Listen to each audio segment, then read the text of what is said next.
জুলাই গণঅভ্যুত্থানের পরবর্তী সময়ে অনেক সংস্কার কমিশন গঠন করা হলো, পিএসসি সংস্কারের কোনো উদ্যোগ নেওয়া হয় না। আমরা স্পষ্ট ভাষায় বলে দিতে চাই, অনতি বিলম্বে পিএসসি সংস্কার করতে হবে। সরকারি চাকরিতে রাজনৈতিক দলের সুপারিশে কিংবা রাজনৈতিক সরকারি দল করার কারণে কাউকে কোন প্রকার বিশেষ সুবিধা দিয়ে মেধাবীদেরকে বঞ্চিত করা যাবে না।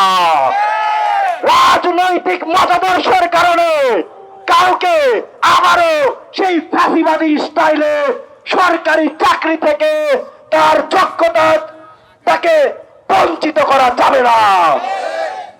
আমরা বলে দেবার চাই, অনতি বিলম্বে পিএসসি সংস্কার করে সকল সাংবিধানিক প্রতিষ্ঠানকে স্বাধীনতা নিশ্চিত করতে হবে এবং রাজনৈতিক প্রভাব মুক্ত রাখতে হবে।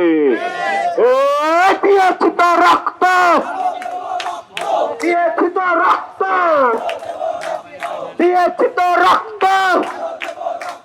এই মুহূর্তে দরকার